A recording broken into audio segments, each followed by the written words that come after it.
બે દિવસના ભૂતાન પ્રવાસે પહોંચ્યા પ્રધાનમંત્રી નરેન્દ્ર મોદી. એરપોર્ટ પર ગાર્ડ ઓફ ઓનર આપી કરાયું સન્માન. બંને દેશો વચ્ચે પરસ્પર સંબંધો વધુ મજબૂત કરવા થશે ચર્ચા.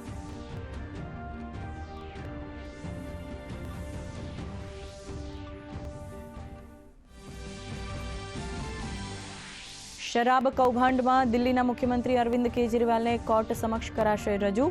ઈડીની ઓફિસમાં અધિકારીઓએ કેજરીવાલની કરી પૂછપરછ. ધરપકડના વિરોધમાં આમ આદમી પાર્ટીએ કરેલી અરજી પર આજે સુપ્રીમ કોર્ટમાં સુનાવણી.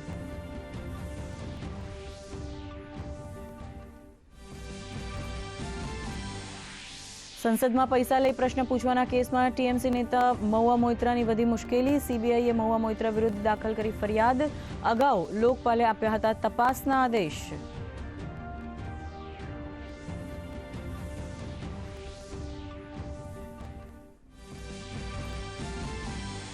બિહારના સુપૌલમાં નિર્માણાધીન બ્રિજનો સ્લેબ ધરાશયી. અંદાજે 30 શ્રમિકો કાટમાળ નીચે દબાયા. રાહત અને બચાવની કામગીરી ચાલુ.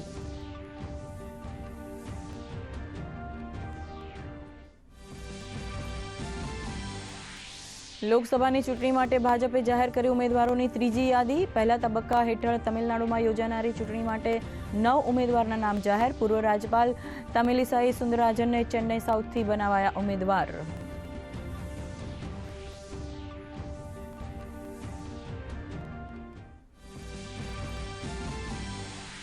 ગુજરાતના 11 સહિત કોંગ્રેસે વધુ 57 ઉમેદવારોના નામ કર્યા જાહેર. આણંદથી અમીન ચાવડા, છોટાઉદેપુરથી સુખરામ રાઠવા, સાબરકાંઠાથી તુષાર ચૌધરી, અમરેલીથી જેનીબેન ઠુમરને ઉતાર્યા મેદાનમાં, તો ગાંધીનગરથી સોનલ પટેલ, જ્યારે પંચમહાલથી ગુલાબસિંહ ચૌહાણને ટિકિટ.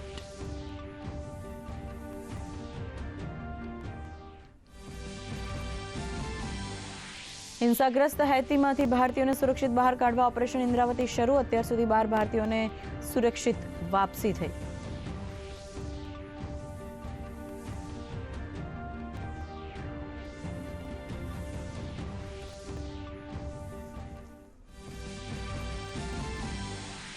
અને આજથી શરૂ થશે આઈપીએલ મહાકુંભ. ચેન્નઈમાં રોયલ ચેલેન્જર્સ બેંગ્લોર અને ચેન્નઈ સુપર કિંગ્સ વચ્ચે રમાશે ઓપનિંગ મેચ. મહેન્દ્રસિંહ ધોનીની જગ્યાએ ઋતુરાજ ગાયકવાડ ચેન્નઈ સુપર કિંગ્સના કેપ્ટન.